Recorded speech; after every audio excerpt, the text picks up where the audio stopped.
Bonjour à tous, ils sont aujourd'hui 80 millions d'animaux domestiques. On est donc loin des 30 millions d'amis. Et cette communauté, bien sûr, il faut l'administrer au même titre que nos concitoyens. Un véritable défi pour les communes.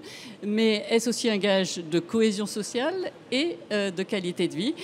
C'est à quoi nous allons tenter de répondre avec notre invité, Eddy Haït. Bonjour. Bonjour. Vous êtes le maire de Carrières-sous-Poissy. Un récent sondage IFOP révèle que 80% des Français considèrent la protection animale comme une priorité. Quand on est maire, est-ce qu'on tient compte de cet élément important pour gérer sa commune ? Ouais, c'est une réalité avérée aujourd'hui et les Français et les administrés dans les communes demandent une politique municipale en faveur du bien-être animal. C'est un défi pour les communes, mais déjà de nombreux maires, femmes et hommes, menaient des politiques et prenaient des initiatives. Donc c'est un tournant qui est aujourd'hui véritablement ancré dans une réalité humaine et animale. Alors aujourd'hui, qu'est-ce qu'on demande exactement à un maire en termes de gestion animalière ? D'avoir une position, tout d'abord, très claire sur l'importance accordée au bien-être animal. Peu de maires aujourd'hui, quelles que soient les orientations politiques, se dégagent de cette responsabilité. Chacun mène des politiques, d'abord liées parfois à l'hygiène sur la voie publique, et vont plus loin, en luttant contre la maltraitance animale, en luttant contre la divagation des animaux. On parle souvent des chats errants qui deviennent chats libres une fois stérilisés. On parle aussi de la manière dont on traite la faune sauvage en ville. Les écureuils, les pigeons, les rats. Ça aussi, ça fait partie de vos responsabilités. Ça fait partie des responsabilités de maire parce que vous avez des réglementations à suivre et en même temps des habitants qui disent « Ah mais non, le ragondin, c'est joli, il faut le préserver ». Et c'est parfois, souvent, une espèce dite nuisible, même si ce terme-là n'est plus approprié aujourd'hui. Et puis vous avez les problématiques de pigeons, de rats qui sont dans l'ordre du quotidien, mais où s'invite aussi la question de la lutte contre la souffrance animale. Alors, quel type d'aménagements sont exigés pour un maire d'une commune ? Vous pouvez créer des espaces dits récréatifs, c'est-à-dire des caniparks, pour que le chien en libre et bas puisse, sans être tenu en laisse, pratiquer activité physique. Et là, on parle de lien social. Les maîtres, les maîtresses se retrouvent, créer une relation et parfois ça débouche sur des courses canines, sur des moments de convivialité assez forts, des pique-niques, des randonnées.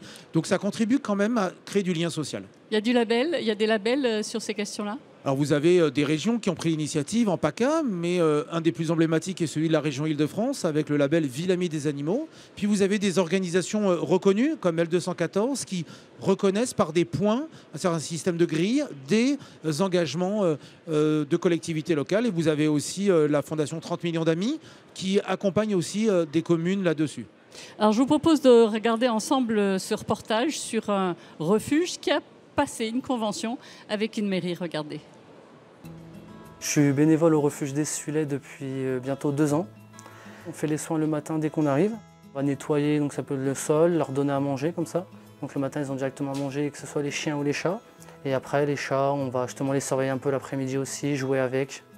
C'est une chatterie extérieure qui a été créée donc, il y a 1 an. C'est pour que les chats puissent profiter vraiment de l'extérieur, de la chaleur. Donc là, par exemple, ici, on a Minetta. C'est une petite chatonne toute gentille, avec un petit peu de caractère quand même. Les animaux proviennent principalement des communes avec lesquelles nous sommes conventionnés et ils nous amènent des animaux trouvés.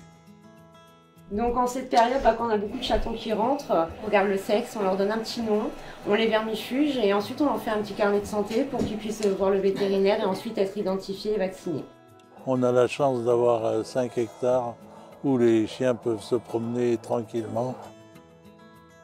Le matin, on leur donne leurs croquettes et puis ensuite on les laisse manger tranquilles. L'après-midi, c'est des promenades de 14h30 jusqu'à 17h30. Quand ils partent, on a la petite larme pour certains chiens parce qu'on est attaché à certains plus que d'autres, mais on est content avant tout pour eux. C'est tout ce qu'on leur souhaite en fait. Voilà un reportage réalisé pour TV Locale. Est-ce que vous avez ce genre de convention pour votre commune ?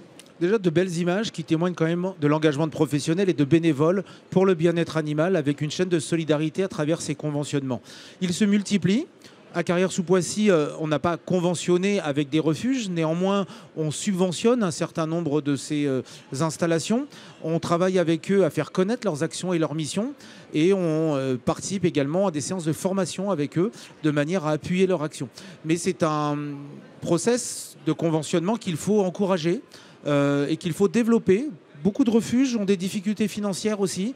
Et en témoignant par le conventionnement une démarche de co-construction, on vient rappeler aussi l'importance du soutien financier à ces structures.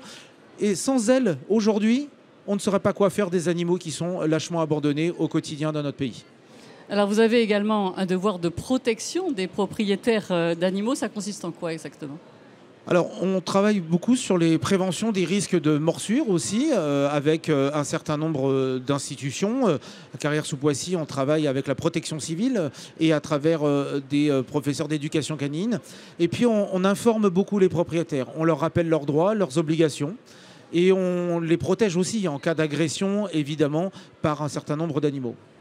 Alors gérer les administrés au plus près de leurs besoins, c'est un budget. Et là, avec la croissance exponentielle des animaux domestiques, est-ce que vous arrivez à faire face ? Oui, parce qu'on est sur une politique publique d'abord volontaire, profondément ambitieuse, mais qui n'a pas un coût élevé, si ce n'est l'engagement politique et l'investissement humain. Ce sont des mesures qui sont aujourd'hui populaires.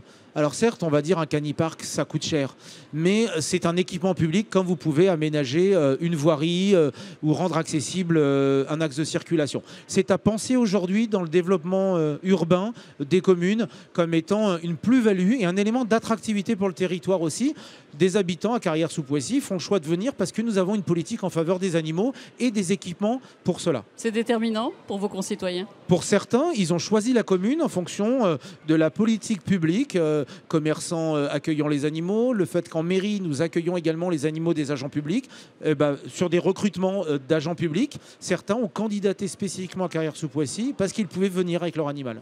Alors, on va le voir avec votre guide. Le maire a une responsabilité de plus en plus étendue et pas seulement sur les animaux domestiques, mais aussi sur les animaux sauvages. Quels sont exactement vos pouvoirs de police ?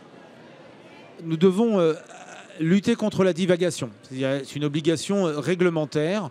Exemple, les chats errants. Chats errants, pigeons, rats, vous avez des devoirs liés aux règlements départementaux de salubrité. Donc, et vous luttez comment ? Le cadre est très contraignant. On lutte déjà dans un contexte particulier parce que personne ne veut voir de rats et en même temps quand vous mettez en place des méthodes létales, personne n'est au rendez-vous. Donc il faut travailler sur des approches différenciées. Prenons l'exemple du rat. Le rat, par théorie, n'a pas grand-chose à faire en ville, mais il y vient parce qu'il y est bien. Il y fait chaud, il y a à manger. Et donc, il faut qu'on ait un rapport à la gestion de nos ordures ménagères différentes, à la manière dont nos espaces publics sont nettoyés également. Et puis, il faut accompagner, il faut expliquer. Mais sur les pigeons, par exemple, qui est un exemple, je dirais, plus facile à évoquer, nous pouvons travailler sur l'installation de pigeonniers contraceptifs de façon à réguler l'espèce, voilà, sans avoir à empoisonner. Mais vous avez aussi à changer les comportements d'un certain nombre d'individus qui considèrent qu'il est légitime de nourrir la faune sauvage en ville alors que c'est strictement interdit. Donc on parlait des pouvoirs de police du maire. Il m'est arrivé déjà de verbaliser des administrés parce qu'ils nourrissaient tel ou tel animal en bonne volonté, mais sans se rendre compte qu'ils mettaient eux-mêmes en danger l'animal, qu'ils chérissaient tant parce qu'ils le trouvaient sympathique à l'endroit où il se trouvait. Et en matière de maltraitance d'animaux, quelles sont vos prérogatives ? En maltraitance animale, je tiens à rappeler que c'est un véritable drame. On compte aujourd'hui en France près de 15 000 infractions constatées par an pour cause de maltraitance animale. Donc il y a un sujet de société profond. Et je crois qu'il n'y a pas encore une réponse pénale assez forte et le maire manque encore de capacité réglementaire pour agir plus directement. Nous sommes trop dépendants de l'officier du ministère public. Nous ne pouvons pas directement agir en cas de maltraitance animale et nous sommes très très limités. J'ai eu énormément de mal à faire retirer l'agrément à un maître chien qui avait causé la mort de 2 de ses bergers laminois alors que c'était en plus un outil de travail pour lui. Et nous travaillons pour lutter contre la maltraitance animale. Déjà, avec notre police municipale, les maires peuvent s'appuyer sur des polices municipales de plus en plus engagées, prenant conscience de leur responsabilité sociétale et du rôle qui était le leur sur ce sujet-là. On a, nous, à Carrières-sous-Poissy, des agents qui sont tous formés à la lutte contre la maltraitance animale. Nous portons systématiquement plainte contre X dès qu'un cas de maltraitance animale est constaté. Et nous avons noué un partenariat avec une plateforme téléphonique qui s'appelle SOS Maltraitance Animale, le 3677, qui a été lancé il y a quelques années maintenant et qui fonctionne bien partout en France. Mais nous souhaitons aussi nous appuyer sur les associations dont on parlait tout à l'heure et les refuges, puisqu'ils ont une expérience et un ancrage territorial.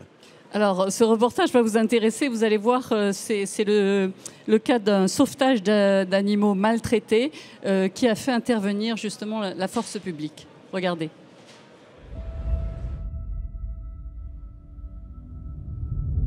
Alors, on est sur la commune de Torcy actuellement pour saisir 2 chiens qui auraient été victimes de zoophilie. Ce matin, nous avons été réquisitionnés par le parquet de Meaux pour venir en aide à Jacques Russel et un husky. C'est bon pour vous? C'est bon. On va à la voiture. Oui, ok, ça marche. Ok, là. L'association Stéphane Lamar intervient partout en France pour soulager la souffrance animale et intervient dans des affaires de maltraitance et d'actes de cruauté. Donc nous, on intervient juste après que la police soit rentrée sur les lieux. On calme les animaux et puis on repart avec et on va directement au commissariat faire les papiers nécessaires. Je regarde si t'es pucé. Ouais, t'es pucé. Allez, tu rentres. Et là, on est chez le vétérinaire pour faire un bilan de santé des 2 petits loulous qui ont été récupérés. Ça va être surtout un examen clinique général complet. On verra s'il y a besoin éventuellement d'une échographie. Ce compte rendu, on va l'emmener au commissariat de police pour être jointe à la procédure directement et en espérant que l'association obtienne la garde définitive de ces 2 animaux. Il faut savoir que ce qui est problématique dans les procédures françaises, c'est que l'animal ne peut pas être adopté tant que le procès n'a pas eu lieu. Donc il va être en famille d'accueil ou en refuge jusqu'à ce que le juge confirme la réquisition définitive de l'animal. Si vous constatez des faits de maltraitance sur un animal, n'hésitez pas à contacter une association près de chez vous pour qu'elle puisse venir en aide aux animaux. Merci. Alors, un reportage également réalisé pour TV Locale. Est-ce que vous avez eu des cas similaires chez vous ? Oui, bien sûr. D'ailleurs, je tiens à saluer l'action de Stéphane Lamar et de sa fondation, une structure que la ville de Carrières-sous-Poissy subventionne d'ailleurs parce qu'ils effectuent un travail remarquable. Ils ont fait évoluer une partie du droit et militent pour l'affichage en mairie de la Déclaration universelle des droits des animaux, ce que nous avons fait à son initiative. Et c'est une très belle action et une très belle structure. On a souvent des signalements, parce qu'à Carrières-sous-Poissy, on a créé une plateforme en ligne de signalement de maltraitance animale. Et je préfère que la police municipale parfois se déplace pour rien, qu'elle ne se déplace pas au moment où cela serait nécessaire. Et donc nous avons déjà eu à intervenir, et parfois même sur réquisition de la police nationale, aller dans des communes voisines, lutter contre des élevages clandestins dans des sous-sols, dans des caves de bâtiments ou des maisons. Et donc on lutte durablement et au quotidien contre la maltraitance animale. C'est devenu un champ d'action des polices municipales qui n'est pas négligeable aujourd'hui. Et qui est à relever parce que notre police municipale, les policiers en général, mais les policiers municipaux en particulier qui travaillent en lien avec les maires, effectuent un travail remarquable au quotidien avec des tâches qui se complexifient et avec une évolution du droit aussi qui ne cesse de s'accélérer. Sur un ton un peu plus léger, on voit de plus en plus aujourd'hui des litiges apparaître avec, j'allais dire, le déplacement de citadins à la campagne, ce sont les nuisances sonores. Est-ce que là aussi vous êtes compétent ? Alors vous pouvez l'être déjà parce qu'un maire a un rôle de médiation, mais aussi parce qu'il faut quand même arrêter un petit peu et considérer qu'on doit s'habituer maintenant à vivre aussi avec de la faune sauvage ou simplement à accepter de ne pas supporter tout et de vivre en société. Voilà, c'est un peu ce qu'on a essayé, si vous me permettez, de résumer avec ce guide qu'on a appelé Vivre ensemble avec les animaux, qui est un règle et des bonnes pratiques municipales élaborées par l'AMF, que j'ai eu la chance de coordonner en tant que maire référent AMF pour le bien-être animal. Il y a beaucoup de choses d'ailleurs dedans, beaucoup d'initiatives des exemples maires. Voilà. De maires. Effectivement, c'est d'abord un rappel juridique appuyé sur une solidité d'expertise et le témoignage de l'engagement des maires qui, là encore, sont en première ligne. Voilà. Donc ce guide, son utilité principale, c'est à disposition des maires. Que fait-on quand on a une responsabilité aussi étendue ? Première réponse, c'est rappel du droit. Deuxième élément... Vous allez peut-être nous montrer le guide. Première réponse... rappel du droit, mise à jour des actualités juridiques et ensuite recueil d'initiatives. C'est un premier guide, une première étape qui va s'étoffer avec le temps, avec l'évolution du droit, mais aussi avec le recueil de nombreuses initiatives des maires à qui je souhaite rendre hommage parce qu'à chaque fois qu'il y a un sujet sur lequel il faut se positionner, ils se positionnent et agissent avec une grande rigueur intellectuelle. En conclusion, la place accordée aux animaux dans une commune, est-ce que c'est un marqueur de progrès selon vous ?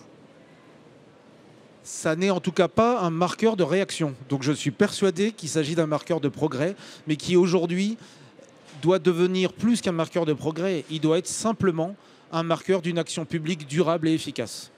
Merci beaucoup, Eddie Haït. Merci, monsieur le maire. Très...